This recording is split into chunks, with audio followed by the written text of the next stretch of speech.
AMA Studios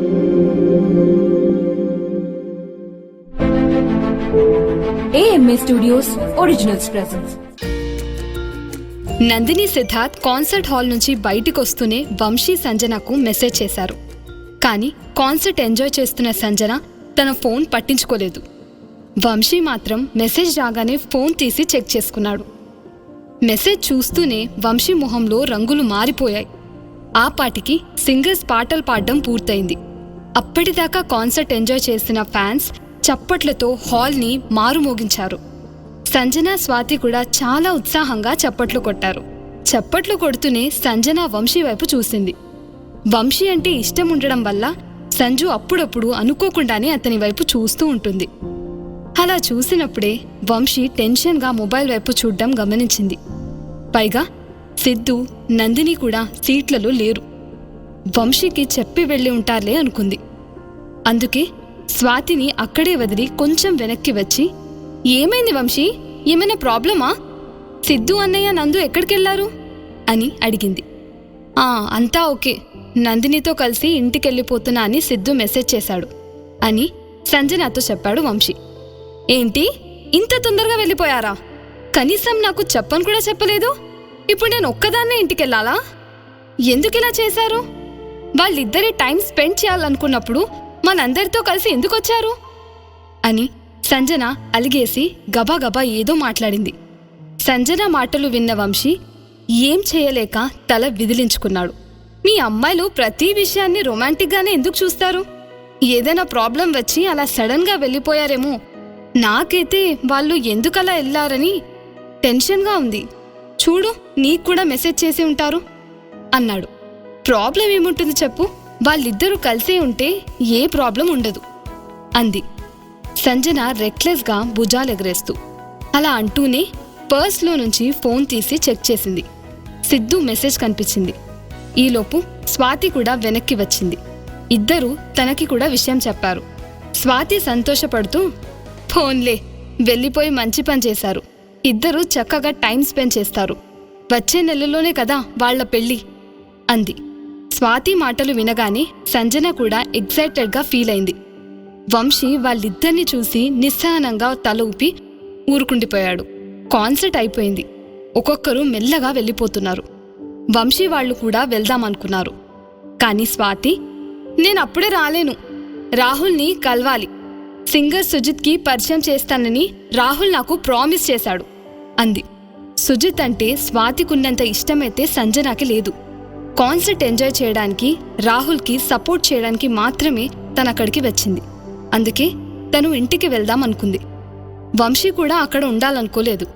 అందుకే సంజన, వంశీ ఇద్దరూ స్వాతికి బాయ్ చెప్పి బయటికొచ్చారు. స్టేడియం గేట్ దగ్గరకొచ్చాక సంజన వంశీతో బాయ్, సీ యు లేటర్ అని చెప్పింది. నిజానికి సంజన వంశీతోనే వెళ్దామనుకుంది. అలా అయినా అతనితో కొంత టైం స్పెండ్ చేయొచ్చన్నది తన ఆలోచన. కానీ ఆ మాట చెప్తే వంశీ దృష్టిలో చులకన అయిపోతానని భయం. అందుకే బాయ్ చెప్పింది. వంశీ సంజన మాటలకు బదులివ్వలేదు. బైక్ తీసుకురావడానికి పార్కింగ్ ఏరియా వైపు వెళ్లాడు. సంజన గట్టిగా ఊపిరి పీల్చుకుని రిలాక్స్ అయింది. అలా కొంచెం ముందుకు నడుచుకుంటూ వెళ్ళింది. ముందు కాల్ చేసి కార్ తెప్పించుకుందామా అనుకుంది. కానీ అక్కడ చాలా రష్ ఉంది కాబట్టి టాక్సీ ఈజీగానే దొరుకుతుందని అనుకుంది. ఇలా ఆలోచిస్తూ సంజన రోడ్ వైపు నడుస్తుంది. అప్పుడే సడన్గా ఒక బైక్ వచ్చి సంజన ముందు ఆగింది. దాన్ని నడుపుతున్న వ్యక్తి హెల్మెట్ పెట్టుకున్నాడు. సంజన ఆ బైక్ని, ఆ మనిషిని గుర్తుపట్టింది. అతన్ని చూడగానే ఆమె మొహంలో చిన్న నవ్వు విరిసింది. కానీ దాన్ని అతి కష్టం మీద దాచుకునే ప్రయత్నం చేసింది. వచ్చి బైక్ మీద కూర్చో, నేను డ్రాప్ చేస్తా, it's not a big deal. Vamshi helmet glass పైకెత్తి సంజన వైపు చూస్తూ అన్నాడు. లేదు లేదు, నేను వెళ్ళిపోతాను, ఇట్స్ ఫైన్. అయినా మీ ఇల్లు ఆపోజిట్ సైడ్ కదా అని సంజన కొంచెం బెట్టు చేసింది. నిజానికి సంజనకి లోపల పట్టలేనంత సంబరంగా ఉంది. వంశీ తనే స్వయంగా డ్రాప్ చేస్తానని అడిగేసరికి ఎగిరి గంతేయాలన్నంత ఉత్సాహంగా ఉంది. తను కోరుకుంటుంది కూడా అదే. మాట్లాడకుండా కామ్గా వచ్చి బైక్ మీద కూర్చో. ఇంత రాత్రప్పుడు నిన్ను ఒక్కదాన్ని ఎలా వదిలేస్తాను? పైగా సిద్ధు నన్ను నమ్మి నిన్ను వదిలేసి వెళ్ళిపోయాడు. వాడా మాట చెప్పకపోయినా నాకు తెలుసు. వంశీ ఈసారి కొంచెం గట్టిగానే అన్నాడు. దెబ్బకి సంజన మాట్లాడకుండా వెళ్లి బైక్ ఎక్కింది. యథాలాపంగా అతని భుజంపై చేయి వేసింది. సంజన చేయి తన భుజం మీద పడగానే వంశీ ఇబ్బందిగా కదులుతూ వెనక్కి తిరిగి చూశాడు. సంజన అతని వైపు చూస్తూ థ్యాంక్ యూ అంది. నో నీడ్ సంజన, మేడం, మీరు నా ఫ్రెండ్ ప్లస్ బాస్ చెల్లెలు, ఆ మాత్రం బాధ్యత నాకుంటుందిగా అన్నాడు వంశీ. మేడం అనే మాటను ఒత్తి పలుకుతూ. అతని నోటి నుంచి మేడం అనే మాట విని సంజన చాలా ఇబ్బంది పడింది. వెంటనే అతని భుజం మీద నుంచి చేయి తీసేసి కామ్గా కూర్చుంది. వంశీ కూడా ఇదే కోరుకున్నట్లున్నాడు. అందుకే తను చేయి తీయగానే రిలాక్స్ అయి బైక్ స్టార్ట్ చేశాడు. ఎందుకైనా మంచిదని సంజన కొంచెం దూరంగా జరిగి కూర్చుంది. సితారా కెఫేలో లైట్స్ వేసే ఉన్నాయి, కానీ ఎంట్రన్స్ దగ్గర మాత్రం క్లోజ్డ్ బోర్డ్ వేలాడుతుంది. ఎందుకంటే కెఫే ఆ టైంలో మూసేసి ఉంది. సిద్ధు, నందిని మాత్రం లోపలున్నారు.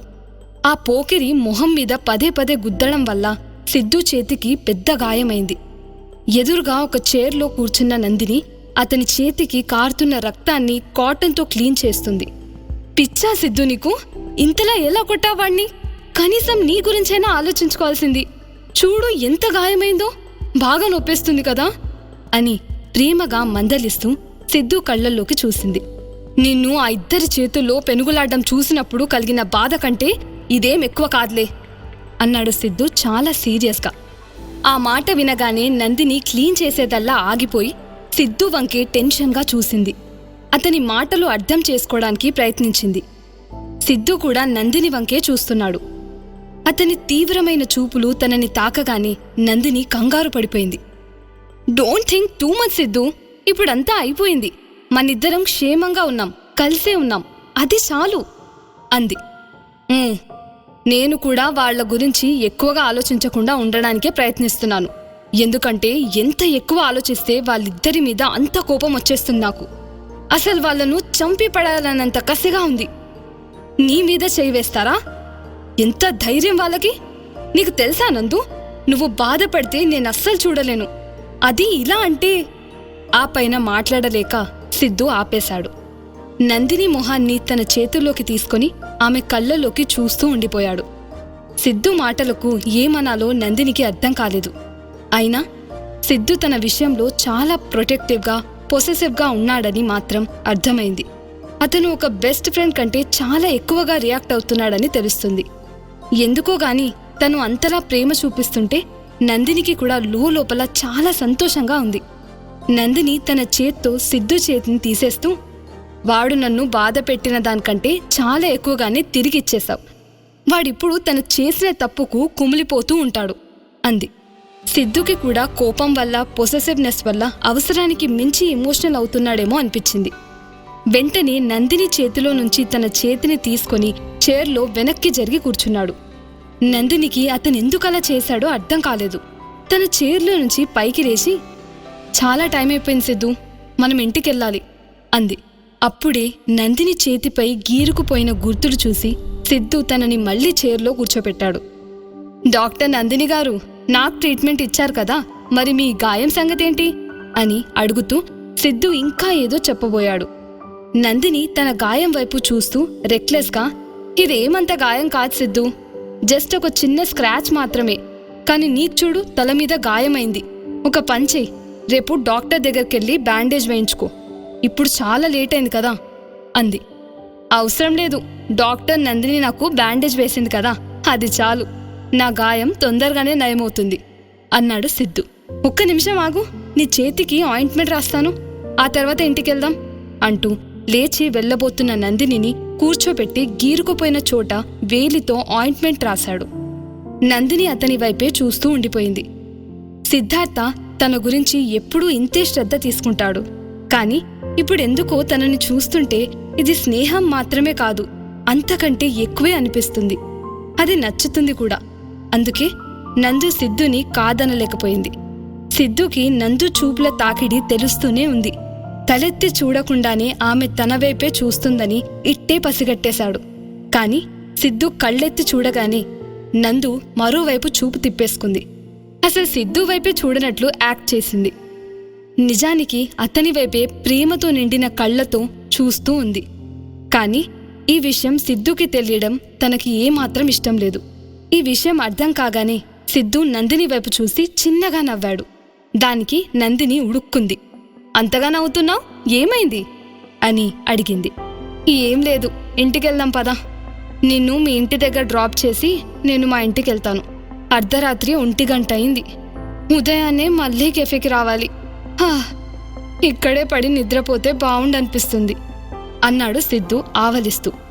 నందు కుర్చీలో నుంచి లేచి, సరే నువ్వు ఇక్కడే పడి నిద్రపో, నేను నీ కార్ తీసుకొని ఒక్కదాన్నే వెళ్ళిపోతా అంది రెక్లెస్గా.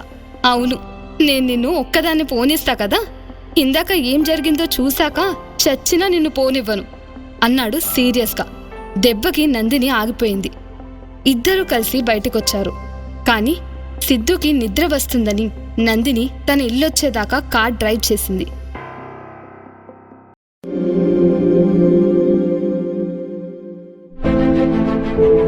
AMA Studios Originals.